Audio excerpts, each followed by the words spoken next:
Hello guys, അപ്പോൾ ഇനി ഞാൻ വന്നിട്ടുള്ളത് നമ്മുടെ കെമിസ്ട്രിയുടെ ലാബ് ഒരു പ്രിപ്പറേഷൻ എന്ന് പറയാൻ പറ്റില്ല, പ്രിപ്പറേഷൻ പ്ലസ് ഒരു നിങ്ങളുമായിട്ട് എങ്ങനെയൊക്കെയാണ് ലാബ് എന്തൊക്കെയാണ് എഴുതേണ്ടത് അങ്ങനെ കുറച്ച് കാര്യങ്ങൾ ഷെയർ ചെയ്യുന്ന വീഡിയോ അതാണ് ഞാൻ വിളിച്ചത്. അപ്പോൾ ഞങ്ങൾക്ക് സത്യം പറഞ്ഞാൽ നാളെയാണ് കെമിസ്ട്രിയുടെ ലാബ്.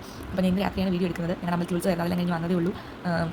അപ്പോൾ എന്തൊക്കെയാണ് നമുക്ക് നോക്കാം. അപ്പോൾ ഇത് ഞങ്ങളുടെ കെമിസ്ട്രിയുടെ ലാബ് മാനുവലാണ്. അതിൻ്റെ ലാസ്റ്റ് ഒരു ക്വസ്റ്റ്യൻ പേപ്പറിൻ്റെ മോഡലുണ്ട്. അപ്പോൾ അത് പറഞ്ഞ് നമുക്ക് തുടങ്ങാം. നമുക്ക് അസിഡിമെട്രി ആൽക്കലിമെട്രി വോളിമെട്രിക് അനാലിസിസിൽ അസിഡിമെട്രി ആൽക്കലിമെട്രി കാണും. നമുക്ക് തന്നിരിക്കുന്ന ഒരു സൊല്യൂഷനിൽ നിന്ന് ഇപ്പോൾ ഉദാഹരണം പറയുന്നത് സോഡിയം ഹൈഡ്രോക്സൈഡ് അല്ലെങ്കിൽ പൊട്ടാസ്യം ഹൈഡ്രോക്സൈഡ് അങ്ങനെ ഓരോന്നിൻ്റെ മാസ് കണ്ടുപിടിക്കുക ഒരു ക്വസ്റ്റ്യൻ. അത് ചിലപ്പോൾ അസിഡിമെട്രി ആയിരിക്കാം, ചിലപ്പോൾ ആൽക്കലിമെട്രി ആയിരിക്കാം. അങ്ങനെ ആ ഒരു മാസ് കണ്ടുപിടിക്കുന്നതായിരിക്കും നമ്മുടെ ഫസ്റ്റ് ക്വസ്റ്റ്യൻ. വോളിമെട്രി അനാലിസിസിൽ നിന്ന് അതിൽ നമുക്ക് ഇക്വലൻ മാസ് നമ്മൾ കാണാൻ പഠിച്ചുകൊണ്ട് തന്നെ പോകണം. മാസ് പെർ ലിറ്റർ ആണ് നമുക്ക് തരുന്നത് അല്ലേ? മാസ് പെർ ലിറ്റർ അല്ലേ നമുക്ക് വരുന്നത്? Mass per litre of HCl അല്ലെങ്കിൽ മാസ് പെർ ലിറ്റർ ഓഫ് എന്താണ് നമ്മൾ കോമ്പിനേഷൻ എഴുതുന്നത്? ഇപ്പോൾ നമ്മൾ സോഡിയം ഹൈഡ്രോക്സൈഡും HCl ആണ് എടുക്കുന്നതെങ്കിൽ അതിൽ HCl ഇക്വലൻ മാസ് നമ്മൾ പഠിച്ചുകൊണ്ട് പോകണം. മാസ് പെർ ലിറ്റർ ഈ ഭാഗത്ത് നമുക്ക് ക്വസ്റ്റ്യനിൽ തരും. അതിന് വരുന്നത് 15 മാർക്കാണ് വോളിമെട്രിക് അനാലിസിസിന് നമുക്ക് വരുന്നത്. ഇതിൻ്റെ പ്രിൻസിപ്പളും പ്രൊസീജിയർ എഴുതാനാണ് ക്വസ്റ്റ്യൻ. അതിൽ 3 മാർക്കാണ് വരുന്നത്. പ്രിൻസിപ്പലിന് 1 മാർക്കും പ്രൊസീജിയറിന് 2 മാർക്കുമാണ് വരുന്നത്. പിന്നെ നമുക്കിത് ചെയ്യുന്നതിന് മുമ്പ് ആദ്യത്തെ 5 മിനിറ്റിനുള്ളിൽ തന്നെ ഇത് എഴുതി ടീച്ചറെ ഏൽപ്പിച്ചതിന് ശേഷം ടീച്ചറെ കാണിച്ചിട്ടാണ് നമ്മൾ എന്ത് ചെയ്യുന്നത്, ഇത് ചെയ്യാൻ തുടങ്ങുന്നത്. അപ്പോൾ ആദ്യത്തെ 5 മിനിറ്റിനുള്ളിൽ എഴുതാൻ ശ്രമിക്കുക. എനിക്കാണെങ്കിൽ മോഡലാണെങ്കിൽ ആദ്യത്തെ 5 മിനിറ്റിനുള്ളിൽ എഴുതാൻ പറ്റില്ല. എനിക്ക് പെട്ടെന്ന് അങ്ങോട്ട് പറ്റത്തില്ല, ഇച്ചിരി സമയം കൂടുതലായിട്ട് എടുക്കും. അപ്പം പെട്ടെന്ന് തന്നെ നിങ്ങൾ എഴുതി പഠിക്കുക, അല്ലെങ്കിൽ അന്നേരം പെട്ടെന്ന് ഫാസ്റ്റായിട്ട് എഴുതുക.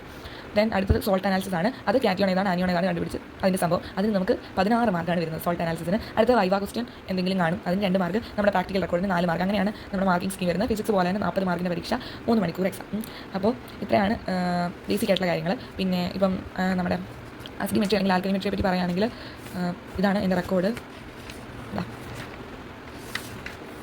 ആദ്യം നമ്മളല്ലാതെ കുറേ കാര്യങ്ങൾ എഴുതുമല്ലോ, ഇതൊന്നും നമുക്ക് ആവശ്യമില്ലല്ലോ. അത് കഴിഞ്ഞ് പിന്നെ നമ്മൾ എടുക്കുന്നത് ആദ്യം തന്നെ അസിഡിമെട്രിയാണ്. അസിഡിമെട്രിയിൽ നിങ്ങൾ പഠിച്ചുകൊണ്ട് പോകണം. ഞാൻ പറഞ്ഞാൽ ആദ്യം പ്രിൻസിപ്പളും പ്രൊസീജിയർ എഴുതിക്കും. പ്രിൻസിപ്പളിൽ നമ്മൾ ആരൊക്കെ തമ്മിൽ എന്തോ റിയാക്ഷനാണ് നമ്മൾ നടത്തുന്നത്, അതാണ് എഴുതുന്നത്. ഇപ്പോൾ സോഡിയം ഹൈഡ്രോക്സൈഡും HCl ആണെങ്കിൽ എന്താണ് നമ്മൾ എടുക്കുന്നത്, അവർ തമ്മിലുള്ള റിയാക്ഷനാണെന്നും അത് ഇതിൻ്റെ പ്രസൻസിലാണ്, ഈ ഇൻഡിക്കേറ്ററിൻ്റെ പ്രസൻസിലാണെന്നും ആദ്യത്തെ പാരഗ്രാഫിൽ എഴുതുന്നു. പിന്നെ എൻ്റെ പോയിന്റിൽ എന്തായിരിക്കും കളർ ചേഞ്ച്, എന്തെങ്കിലും വ്യത്യാസം വരുന്നുണ്ടോ, കളറിൽ മാറ്റം. അങ്ങനെ നമ്മൾ ഇവിടെ ഉപയോഗിച്ച ആ ആസിഡ് ഏതാണോ അതിൻ്റെ ക്വാളിറ്റിയിൽ നിന്ന് നമുക്ക് ഈ സോഡിയം ഹൈഡ്രോക്സൈഡിനെ മാസം കണ്ടുപിടിക്കാൻ പറ്റും. അല്ലെങ്കിൽ നമ്മൾ ഉപയോഗിക്കുന്ന എന്താണ് ഇവിടെ ആസിഡായിട്ട് എടുക്കുന്നത് അതിൻ്റെ ഇതിൽ നിന്ന് നമ്മളോട് ചോദിച്ച സംഭവത്തിൻ്റെ മാസം കണ്ടുപിടിക്കാൻ പറ്റും. ഇത്ര എഴുതി കഴിഞ്ഞാൽ പ്രിൻസിപ്പൾ കഴിഞ്ഞു. വളരെ ഇമ്പോർട്ടൻ്റ് ആണ് പ്രിൻസിപ്പൾ. കാരണം നമുക്ക് ഏത് ഇക്വേഷനാണ് തരുന്നത് നമുക്കറിയില്ല, ഏത് കോമ്പിനേഷനാണ്. ഇപ്പോൾ ഞങ്ങൾക്ക് സോഡിയം ഹൈഡ്രോക്സൈഡ് ഞങ്ങൾ HCl പിന്നെ H2SO4 ആണോ ഏതോ ഓർമ്മ ചെയ്തിട്ടുണ്ട്. പക്ഷേ ടീച്ചർ ഞങ്ങൾക്ക് ഗ്രൂപ്പിൽ കുറേ കോമ്പിനേഷൻ ഇട്ടിട്ടുണ്ട്. അതായത് ഇപ്പോൾ സോഡിയം ഹൈഡ്രോക്സൈഡിൻ്റെ HCl H2SO4 HNO3 അങ്ങനെ ഒരെണ്ണത്തിന് വരാൻ സാധ്യതയുള്ള കോമ്പിനേഷൻസിനെല്ലാം ബാലൻസ് ഇക്വേഷൻ ടീച്ചർ ഗ്രൂപ്പിൽ ഇട്ടിട്ടുണ്ട്. എന്നിട്ട് പഠിച്ചോണെന്ന് പറഞ്ഞാൽ അത് വെച്ചിട്ട് പ്രൊസീജിയറും പ്രിൻസിപ്പളും എഴുതാൻ പഠിക്കണമെന്ന് ടീച്ചർ പറഞ്ഞിട്ടുണ്ട്. അപ്പോൾ നിങ്ങളെ പഠിപ്പിച്ച കൂടാതെ വരാൻ സാധ്യതയുള്ള എല്ലാം പഠിച്ച് വെക്കുക. അത് ബാലൻസ് ചെയ്യാൻ പഠിക്കുക. കാരണം അന്നേരം നമുക്ക് പറഞ്ഞാൽ പെട്ടെന്ന് ഇതിനകത്തൊക്കെ നമുക്കത് ചേർത്ത് എഴുതിയാൽ മതി. പക്ഷേ ബാലൻസ് ചെയ്യാൻ നമ്മൾ ബുദ്ധിമുട്ടും. അതുകൊണ്ട് എല്ലാം മാക്സിമം വരാൻ സാധ്യതയുള്ളത് ബാലൻസ് ചെയ്ത് പഠിക്കാം. അപ്പോൾ അതാണ് പ്രിൻസിപ്പൾ. പ്രൊസീജിയറിലേക്ക് വരികയാണെങ്കിൽ നമ്മൾ എന്തൊക്കെ ചെയ്യുന്നു അത് ഒന്നും പറയാനില്ലല്ലോ. പ്രൊസീജിയർ എഴുതുന്നു, ഇത്രയും ആദ്യം 5 മിനിറ്റ് കൊണ്ട് എഴുതണം. പിന്നെ അവസാനം നമ്മൾ ബ്യൂററ്റിൽ പിപ്പറ്റിൽ എന്താണ് എടുത്ത് ഇൻഡിക്കേറ്റർ എന്താണ് എൻഡ് പോയിന്റ് എന്താണ് അതുകൂടെ എഴുതുന്നുണ്ട്.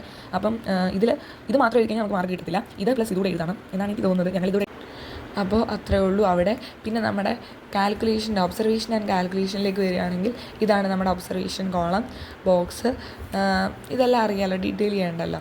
നമുക്ക് അസിഡിമെട്രിക് എനിക്ക് തോന്നുന്നു 18 to 22, 21 അത്രയാണ് വാല്യൂസ് വരാൻ പറ്റുന്നത്. അപ്പോൾ അതിൽ തന്നെ വാല്യൂസ് മാക്സിമം കിട്ടാൻ നിങ്ങൾ ശ്രമിക്കുക. പിന്നെ മാസ് പെർ ലിറ്റർ ഞാൻ പറഞ്ഞല്ലോ ക്വസ്റ്റ്യനിൽ തരും. ഈക്വലൻ മാസ് നിങ്ങൾക്ക് തന്നിരിക്കുന്ന എല്ലാ കോമ്പിനേഷനിലെ മാസിൻ്റെ പഠിച്ചുകൊണ്ട് തന്നെ പോവുക. പിന്നെ ഈ സ്റ്റെപ്പുകളെല്ലാം നിങ്ങൾ പഠിക്കുക. ഇവിടെ പ്രത്യേകം ഓർക്കുക, കൃത്യമായിട്ട് നമ്മുടെ യൂണിറ്റുകൾ ഇടാൻ മറക്കരുത്.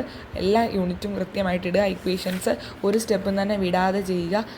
ഇത്രയും സ്റ്റെപ്പുകൾ എഴുതി കഴിയുമ്പോഴേ നമുക്ക് ഫുൾ മാർക്ക്, അതായത് 15 മാർക്കും വോളിമെട്രി അനാലിസിസിൻ്റെ കിട്ടത്തുള്ളൂ. കൃത്യമായിട്ട് ഈ യൂണിറ്റുകളെല്ലാം പഠിച്ച് എല്ലാം പോവുക. പിന്നെ അവസാനം റിസൾട്ട് എടുത്തെഴുതുക. അത് എല്ലാത്തിലും മറന്നാൽ റിസൾട്ട് എഴുതാൻ മറന്ന എല്ലാം കഴിഞ്ഞു. റിസൾട്ടും ഗ്രാമിൽ എടുത്തെഴുതുക. അപ്പോൾ അത്രയേ ഉള്ളൂ അസിഡിമെട്രി. അപ്പം അസിഡിമെട്രി ആൽക്കലിമെട്രി ഏതെങ്കിലും ഒരെണ്ണമേ വരത്തുള്ളൂ എന്നാണ് എനിക്ക് തോന്നുന്നത്. രണ്ടും കൂടി ഇല്ല, ഏതെങ്കിലും ഒരെണ്ണം. അപ്പോൾ അതാണ് അസിഡിമെട്രി ആൽക്കലിമെട്രി. പിന്നെ ഈ പറഞ്ഞ പോലെ സോൾട്ട് അനാലിസിസ്. സോൾട്ട് അനാലിസിസിനെ പറ്റി പറയുകയാണെങ്കിൽ അതിനാണ് നമുക്ക് ഏറ്റവും കൂടുതൽ മാർക്ക്. അതെന്ന് പറഞ്ഞു കഴിഞ്ഞാൽ 16 മാർക്ക് വരും. ഞാനൊരു എക്സാമ്പിളായിട്ട് ഒരു സോൾട്ട് കാണിക്കാം. അനാലിസിസ് ഓഫ് സോൾട്ട് നമ്പർ 1 അത് ഞാൻ കാണിക്കാൻ പോണേ. അതിനകത്ത് നമ്മൾ ആദ്യം ഹെഡിങ് കൊടുക്കണം. ഈ സ്റ്റെപ്പ് ഇതുപോലെ തന്നെ ഫോളോ ചെയ്യണം. അല്ലെങ്കിൽ നമ്മുടെ ടീച്ചർ എന്തെങ്കിലും നിങ്ങൾക്ക് തന്നിട്ടുണ്ടായിരിക്കണം. സ്റ്റെപ്പുകൾ കറക്റ്റായിട്ട് ഫോളോ ചെയ്യുക. ഓരോ സ്റ്റെപ്പ് ഇടുന്നതിനനുസരിച്ച് നമ്മുടെ മാർക്ക് പോയിക്കൊണ്ടിരിക്കും.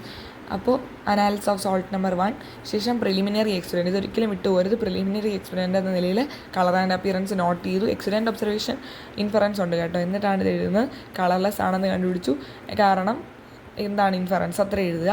ശേഷം സിസ്റ്റമാറ്റിക് അനാലിസിസ് ഓഫ് ആനിയോൺ ആണ് ആദ്യം എഴുതുന്നത്. പിന്നീടാണ് സിസ്റ്റമാറ്റിക് അനാലിസിസ് ഓഫ് കാറ്റിയോൺസ്. അതിൽ തന്നെ ഐഡൻറ്റിഫിക്കേഷൻ ഓഫ് ആനിയോൺ. നമ്മൾ ഓരോരോ എക്സ്പെരിമെൻറ്റ് ചെയ്യുന്നു, നമ്മുടെ ഒബ്സർവേഷൻ എഴുതുന്നു. അത് ഉണ്ടെങ്കിൽ പ്രസൻസ് ആണെങ്കിൽ പിന്നെ കൺഫർമേറ്ററി ചെയ്യുന്നു, ഇല്ലെങ്കിൽ നമ്മൾ അടുത്തത് ചെയ്യുന്നു. അങ്ങനെ പോകുന്നു. ഇതിപ്പം ആനിയോൺ കാർബണേറ്റ് ആണ്. കാർബണേറ്റ് ചെയ്തു, ബ്രിസ്ക് എഫർവെസൻസ് കിട്ടി. അപ്പോൾ പ്രസൻസ് ഓഫ് കാർബണേറ്റ് എന്ന് എഴുതിയാൽ പോരാ, ഈസ് ഐഡൻറ്റിഫൈഡ് കൺഫോംഡ്. അതും പ്രത്യേകം ഓർത്തണം, ഐഡൻറ്റിഫൈഡ് കൺഫോംഡ് എന്നുള്ള വാക്ക് കൃത്യമായിട്ട് മറക്കാതെ ചേർക്കണം. അപ്പോൾ നമുക്ക് ആനിയോൺ കിട്ടി. അപ്പോൾ ആനിയോൺ എഴുതുക. പിന്നെ കാറ്റയോൺ ഇതുപോലെ എഴുതുക. കാറ്റയോൺ എഴുതുമ്പോൾ നമ്മളിതാ ഇതും കൂടി എഴുതണേ. Test for zero group, test for ammonium, confirmatory test, അങ്ങനെ അതങ്ങനെ വന്നു. അതും കാറ്റയോണും എഴുതുക. ലാസ്റ്റ് നമുക്ക് എന്താണോ സോൾട്ട് കിട്ടിയത് ആ റിസൾട്ടും കൂടി എഴുതും. ഇത്രയേ ഉള്ളൂ സോൾട്ട് അനാലിസിസിൽ വരുന്നത്. അപ്പോൾ ഞങ്ങളുടെ ടീച്ചർ ഏതൊക്കെ സോൾട്ടാണ് വരാൻ സാധ്യതയുള്ളതെന്നും ഞങ്ങൾക്കിപ്പോൾ ഗ്രൂപ്പിൽ പറഞ്ഞിട്ടുണ്ട്. ഇത്രയുമൊക്കെ സോൾട്ട് നിങ്ങൾ പഠിച്ചുകൊണ്ട് മസ്റ്റായിട്ട് പഠിച്ചുകൊണ്ട് വരണം. ഇനി ഈ പറഞ്ഞ പോലെ കോമ്പിനേഷൻസ് ഇട്ടിട്ടുണ്ട്. അപ്പോൾ ഇത്രയാണ് പ്രധാനമായിട്ടും വരുന്നത്. പിന്നെ അതല്ല ഞാൻ പറഞ്ഞു വൈവ ഞാനിപ്പോൾ കുറേ പേരുടെ വീഡിയോ ഒക്കെ നോക്കിയപ്പോൾ എല്ലാവരും പറയുന്നത് നമ്മുടെ പ്രാക്ടിക്കൽ എക്സ്പെരിമെൻറ്റിൽ നിന്ന് ബേസിക്കായിട്ട് അറിയുന്ന കാര്യങ്ങളാണ് ചോദിക്കുന്നതാണ്. അപ്പോൾ ഈ ലാബ് മാനുവൽ ഏകദേശം 38ഓളം ക്വസ്റ്റ്യൻ വന്ന് കിടപ്പുണ്ട് വൈവയുടെ. ഞാൻ പക്ഷേ ഇതൊന്നും നോക്കി ഞാൻ പറഞ്ഞ ഉത്സവം കഴിഞ്ഞ് വന്നതേ ഉള്ളൂ. കെമിസ്ട്രി തന്നെ ഞാൻ പഠിക്കാൻ പോലും തുടങ്ങിയിട്ടില്ല. അപ്പോൾ ഞാൻ വിചാരിച്ചു പഠിക്കുന്നതിൻ്റെ കൂടെ തുടങ്ങുമ്പോൾ നിങ്ങൾക്കൊരു വീഡിയോ കൂടെ ഇടാമെന്ന്.